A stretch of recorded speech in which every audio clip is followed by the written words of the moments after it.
Hey there, good Tuesday morning. It's Giving Tuesday. I want to plug that. If you've been looking for organizations to donate to, might I suggest the KHU 11 Secret Santa Toy Drive. We didn't include a link because this is stream of consciousness right here, but you can go to khuu.com/Secret Santa for some of the locations around town where you can donate. We're partnering with a bunch of businesses and Salvation Army. Salvation Army is handing out toys to more than 17,000 kids this season because the need is so great. So if you can contribute, it's a great way to spend Giving Tuesday. Thank you for joining us for this update. Sorry, got on that soapbox real quick. The way this works, I'm just talking about some of the big stories that you guys are clicking on khou.com that you're sharing on our Facebook page. And we want you to engage too. So leave any comments or questions down below. Maybe if you have an organization you really love that you would like others to support, you can mention that down below and explain why you contribute or why that organization has your passion, and perhaps you can get a few more donations for that organization today. But we're going to start up in North Texas. This is a story a lot of folks are clicking on, I think, because it just hits so close to home. It's the story of a dad who was out hanging up Christmas lights outside of his home in Rhome, which is again in North Texas, and he fell off of the ladder. His wife, you see her there, her name's Alicia Flick, and their son, who is 17, that's him there. They heard a noise, they came outside, and they found Felipe Gallegos on the ground. He had suffered head trauma, some injuries to his chest, and so even though paramedics did their best on the way to the hospital, they weren't able to save him. And so there's just this warning, to be careful, to always have a spotter, always have someone out there with you. But I think that's why you guys are showing so much interest in this, because so many of us have had those close calls where, it could have gone a different way. And this is just a heartbreaking reminder of that. So be careful out there if you're putting up decorations. And again, always have a spotter and some help. Make sure you're being safe. Next up is a story out of Orlando, and I don't even know what to say about this one, but a 30-year-old man faces charges because he shot a kid who had a Nerf gun. So the boy had a Nerf gun. He's 7 and was running through the house when this guy, Anthony Newth, who police say was drunk on whiskey and beer, loaded a gun and shot the 7-year-old in the kneecap. So it's kind of a weird situation. Like, Newth was friends or the brother of a friend of the boy's mom. They were all at the same house. Anyway, mom initially thought that the boy had been shot by a BB gun, but no, it was a real handgun. You can read more about that story on khou.com if you are so interested.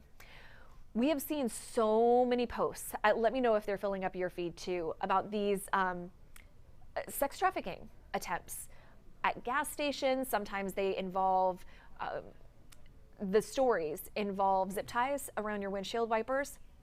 So here's what I want to tell you. First, let's show this video because this is one of the posts that you're going to see all over Facebook. So it says, a woman was pumping gas last night at a gas station on Highway 6 close to 59. She was approached by 2 women carrying a duffel bag who vigorously tried opening her car doors. While she was in the car, she drove off quickly. Police have told us the story isn't true. They've looked into it, but it is a viral warning because sex trafficking is a serious problem in the Houston area. And I want to give you some advice that comes from Crime Stoppers of Houston.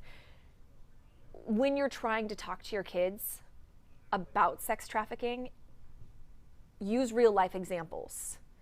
Talk to them about what it is, how it starts. Crime Stoppers also recommends downloading the Bark app. That can help you track activity on your kid's phone and stay up to date on all of the social media platforms they're using. So you can turn tracking and location settings off. Because here's the thing, a lot of sex trafficking starts by mentoring, by grooming kids and young women. It's not an abduction type scenario in most cases, according to experts on this. So There's so much more information on khou.com. Lauren Tallarico did a great story on it last night. So I really encourage you, if this is something you're concerned about, something you want to talk to your kids about, go to that link that we've shared. I don't know how to segue out of that into this. I don't know how to segue out of this story into the forecast that's coming next, but you guys are really clicking on this one, so I wanted to share it with you. You've heard of pelvic mesh, right? You've seen the commercials, and then no doubt you saw the commercials that followed from attorneys saying, you know, if doctors put pelvic mesh in you, see, I don't even know how to say this, and you had problems, sign up for this lawsuit, right? You've seen them. They're the most uncomfortable commercials ever. But WFAA, our sister station in Dallas, talked to a woman who really did have significant problems after she got that mesh put in. She was part of a lawsuit against Abravo, which makes that mesh, and multiple states joined in on this lawsuit to sue Johnson & Johnson, which is the parent company of Abravo. Here's what happened though. Giant settlement, we're talking millions and millions and millions of dollars. Texas gets $8.8 million. That goes to the Attorney General's office and to a fund to pay for legal fees for folks who can't afford it. None of it is going back to the victims. And so people like the woman WFAA talked to are, as you might imagine, really upset by this because they had a lot of extra medical costs and the time it took to resolve it, the suffering they went through until it was resolved. None of that money is going to them. I keep pushing to khou.com, but I'm going to tell you to do it again. So go check that out. While you're doing that, let's pop over to Erica and get a look at the forecast because it's going to be beautiful today. It is, yeah, day 2 of amazing weather for us here in the Houston area. Pretty cold this morning, though. It was actually colder than yesterday morning. We had a lot more 30s popping up on the graphic, but quickly going to warm up to the 60s. 44 degrees is your current temperature right now, and it's this factor, the humidity factor, the fact that calm winds are in place versus the breezier winds that we had yesterday, that allowed for a good amount of radiational cooling to occur overnight. So that's what allowed us to get cold quicker for us across the Houston area. Still tracking even some 30s, Conroe, which got to a light freeze this morning. The only other location I saw had a light freeze was Columbus, at least on this graphic, but depending on the elevation or the topography that you live in, you could have likely seen a light freeze in your neighborhood. Not going to rule that out. Okay, so cold this morning, 30s and 40s, but this afternoon, it's going to be gorgeous. Yesterday, it was still a little too chilly for my taste in the shade, but with the sunny skies out there, it felt pretty nice. And this afternoon, we'll be in the upper 60s. So we'll be a few degrees warmer than yesterday. So overall, still another beautiful day. And then we have 3 fronts in the forecast. Each front that's in the 7-day forecast gets stronger and stronger. So I'll talk about those in just one sec here. But here's the reason why we're under a really quiet weather pattern, the jet stream. So the jet stream is what's happening with our upper level winds at about 34,000 feet in the atmosphere. And whenever we have this dome, that is a high pressure that we talk about. And the ridge of high pressure keeps us relatively for our weather pattern. So that's going to stick around until we start to have a dip in the jet stream. That dip in the jet stream brings in an unsettled weather pattern, and that's going to be able to bring in the second out of the 3 cold fronts that I'm tracking that will bring in our next rain chance. So you can actually see that ridge of high pressure with the clouds riding along that jet stream, and then right under it, it's very quiet for here in Texas, but that allows us to have beautiful fall-like day, clear sunny skies, 60s before you know it. We'll warm up to the 60s for your lunch hour and near 70 degrees this afternoon for almost everyone across the Houston area. Okay, front number 1, it actually pushes through overnight tonight. You're hardly going to notice it, but it will reinforce our north winds. It'll reinforce a dry air mass in place for tomorrow, and then tomorrow we get another clear day. Front number 2 arrives on Thursday night into Friday morning, and notice we'll have lingering rain chances. So your morning commute Friday morning, maybe a little slippery. Rain chances are relatively low, 30 to 40%, not tracking severe weather with it, but it is going to bring in our next rain chance, mainly overnight Thursday into Friday though. Front number 3, this was the strongest out of the 3 fronts, arrives on Tuesday. And this one does have the better chance in some thunderstorms. This one will bring in some Arctic air. Notice some snow behind it. This one will be significantly cooler behind this cold front compared to the last few fronts that we've had. The last few fronts have been a Pacific front, so it doesn't bring in the frigid temperatures, but the Arctic front will be able to bring in some very winter-like temperatures. Okay, your 7-day forecast looks like this. Gradual warming trend, still a lot of sunshine today. Enjoy it. Sunshine tomorrow, clouds move in Thursday, Friday, and then the start of the weekend's looking pretty nice behind front number 2.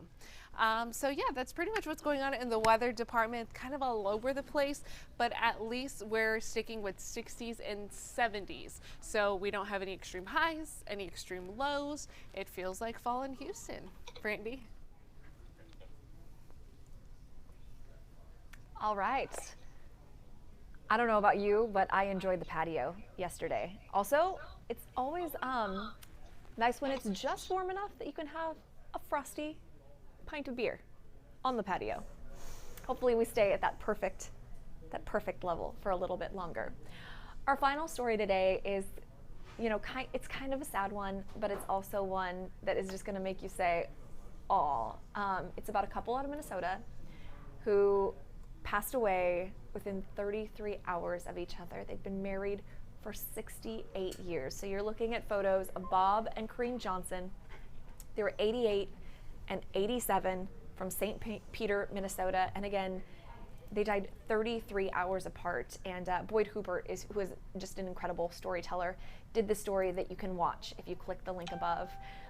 But in talking to their children say they're grateful that they passed away so close together because they were worried about how one would survive without the other, because they'd been a part of each other's lives for so incredibly long. And this is a story that really touches me because my great-grandparents on my mother's side, so my grandpa's parents, passed away within 3 days of each other after being married for something like 70 years. They were in their 90s. My grandmother got pneumonia and then was septic, and she passed away. And within 3 days, my great-grandfather Cal had gone to join her. So there was no real cause of death for Grandpa besides his heart stopped, heart failure.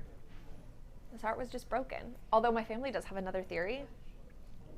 A funny story.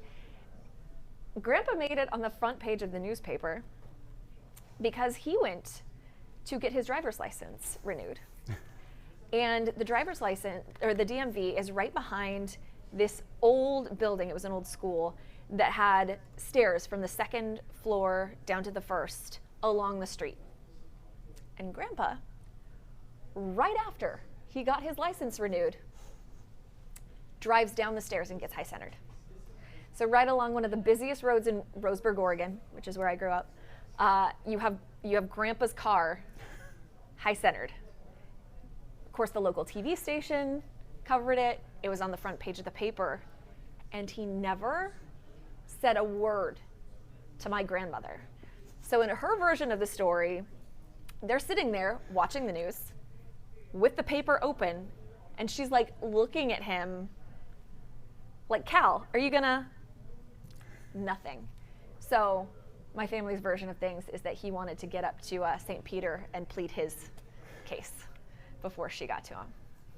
Anyway.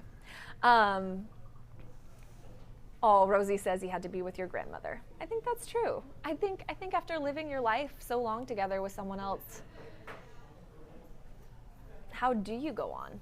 And I can imagine that loss is really traumatic. And so much of our body and the symptoms we feel about anything is psychosomatic. You know, if you think you're sick, you're gonna feel sicker, that kind of thing. And I think when your heart breaks like that, even though it's not your physical heart, it can have an impact there too. That is my super scientific theory.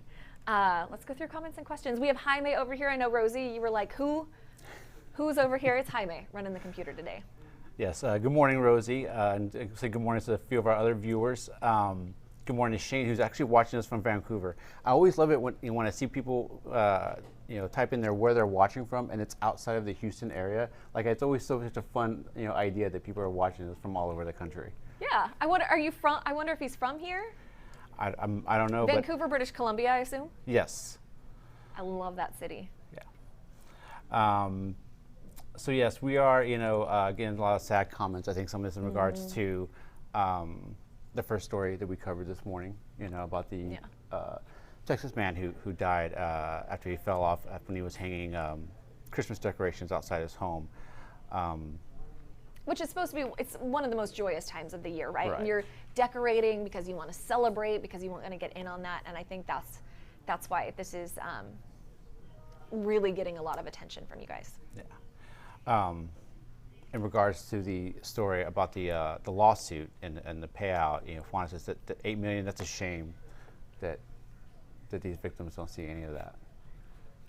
I can't imagine how frustrating that would be, because you think that this lawsuit is being fought on your behalf, and in some cases it's not. Also, this is kind of a different scenario because it's the state of Texas versus a company, but even in those cases where you have an attorney, oh, you're smirking over there. Oh, I'm reading comments. Oh boy, that's how I always know something good or really bad is coming in from the expression on Jaime's face. Attorneys often will get half of that settlement. Yes. So it depends. You really have to look closely at the deal you sign when you agree to be part of a group lawsuit like that. Yeah. I guess I'll say a few more good morning because I'm getting some good morning shout outs here in the feed. Good morning, Josue. Thank you all for watching. And Maria says also, hi, Brandi. Thanks for sharing your story. So, yeah. That's, as soon as I saw this headline, I was like, I have to tell them about Grandma and Grandpa. Yeah. Yeah. And I've heard, stories like this, about, couples, as they get older that do, pass away within days of each other. And it is just such a touching thing, that two people can be just so connected and bonded in that way, that you just can't imagine life without each other. So it just, relationship goals, to be sure. I mean, if I were to get married again at this point, I wouldn't make it to 68 years of marriage. No way. Yeah. Be lucky if I can find someone to marry me for 6. No, I'm just kidding. Anything else, or should we wrap it up? I think we can go ahead and wrap it up. Thank you everybody for watching, and thank you for your comments. If you have any questions about any of the stories, of course, obviously we'll go back in there and try to answer them. Don't forget that. I know, and I was really bad about that yesterday. So I'm filling in for Xavier this morning, or this whole week. He's on vacation, and so we do what we call cut-ins. The little news clips you see in the middle of morning programming. So I have one of those that I have to go run and do after this, which is why I didn't go back yesterday, and I felt guilty about it. Oh. So today I will. Sounds good. And I will definitely do the same thing too. I sometimes neglect to go back, but I do love reading everyone's comments, and even just the simple good mornings, those mean a lot to us. Absolutely. And one more plug: if you have an organization that you love and think people should donate to on Giving Tuesday, leave an explanation of what they do in the comments, and hopefully other folks will see that and get inspired. I'm gonna plug the KHOU 11 Secret Santa Toy Drive because I just think it's incredible that there's a need. 17,700 kids in the Houston area are asking for help from the Salvation Army this Christmas, and you can make their Christmas morning a little brighter just by putting a little something under the tree. Just saying.